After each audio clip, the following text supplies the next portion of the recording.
కృత్రిమ మేధ అతి త్వరలోనే ఇది మనిషి దైనందిన జీవితంలోకి ప్రవేశిస్తోంది. ఫ్యూచర్ అంతా ఏఐదే. అందుకే ఆ కోణంలో సర్కారు బడిలో పిల్లల్ని తీర్చిదిద్దే పనిలో పడ్డారు అధికారులు. ఆర్టిఫిషియల్ టూల్స్ ఆధారంగా తెలంగాణలోని 6 జిల్లాల్లో పైలట్ ప్రాజెక్టు మొదలైంది. త్వరలో అన్ని జిల్లాల్లో ప్రోగ్రాం మొదలు పెడతామంటున్నారు. సర్కారీ బడులంటే ఏముంటుంది? వచ్చామా, ఏవో 4 పేజీలు అటు ఇటు దొర్లించామా, వెళ్ళిపోయామా? చాలా ప్రభుత్వ పాఠశాలలకు ఇదొక చెడ్డ పేరుంది. ఈ అభిప్రాయం పోవాలి. గవర్నమెంట్ బడి అంటే కార్పొరేట్ స్కూల్కు ఏమాత్రం తీసిపోవద్దు.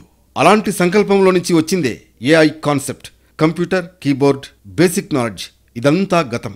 ఇప్పుడు ఏఐ టూల్స్ పిల్లల బ్రెయిన్లోకి సర్రున ఎక్కుతున్నాయి. హెడ్సెట్లోంచి డిజిటల్ శబ్దాలు చిన్నారుల మేధస్సును పరుగులు పెట్టిస్తున్నాయి. లెక్కలంటే అంత దూరం పారిపోయే భయాన్ని ఏఐ రెక్కపట్టి నిలబెడుతోంది. ప్రాబ్లం ఎలాంటిదైనా క్షణాల్లో సొల్యూషన్ ఇస్తోంది. అలాగని గుడ్డిగా కృత్రిమ మీదకు వదిలేయడం లేదు. అది తప్పో ఒప్పో టీచర్లు చూస్తారు. మిస్టేక్ ఉంటే సరిచేస్తారు. తెలంగాణలో పైలట్ ప్రాజెక్టుగా 6 జిల్లాల్లో ఆర్టిఫిషియల్ ఇంటెలిజెన్స్ టూల్స్ ద్వారా బోధన మొదలైంది. భద్రాద్రి కొత్తగూడెం, ఖమ్మం, మెదక్, మేడ్చల్ మల్కాజ్గిరి, నారాయణపేట, వికారాబాద్ జిల్లాల్లో పైలట్ ప్రాజెక్టుగా ప్రారంభించారు. సెలెక్ట్ చేసిన 41 ప్రాథమిక పాఠశాలల్లో ఏఐ టూల్స్ ద్వారా పాఠాలు చెబుతున్నారు.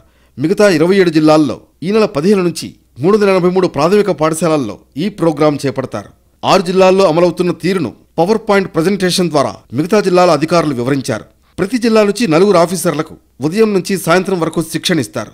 తెలుగు నుంచి మ్యాథ్స్ వరకు ఏఐ టూల్స్ ద్వారా నేర్చుకోవడం ఎంతో ఎక్సైటింగ్గా ఉందని విద్యార్థులు అంటున్నారు. మ్యాథ్స్ చాలా ఈజీగా నేర్చుకుంటున్నాం అండ్ అక్కడ ఏమైనా మిస్టేక్స్ అయితే మాకు తెలుస్తున్నాయి. సీఎం రేవంత్ రెడ్డి ఆలోచనలకు అనుగుణంగా ప్రాథమిక పాఠశాల స్థాయిలోనే ఏఐ టూల్స్ ద్వారా పిల్లలకు పాఠాలు బోధిస్తున్నామని విద్యాశాఖ అధికారులు అంటున్నారు. టీచర్స్ అందరూ ఈ ప్రోగ్రాంను ప్రతిష్టాత్మకంగా భావించి పిల్లల మేధాశక్తిని పెంపొందించాలని సూచిస్తున్నారు. ప్రభుత్వ పాఠశాలలను కార్పొరేట్ స్కూళ్లకు ధీటుగా బలోపేతం చేయడమే లక్ష్యంగా ఇతర రాష్ట్రాల్లో బోధించే పద్ధతుల్ని అధ్యయనం చేయాలని ఆదేశించారు. అవసరమైతే టీచర్లను విదేశాలకు పంపిస్తామంటున్నారు.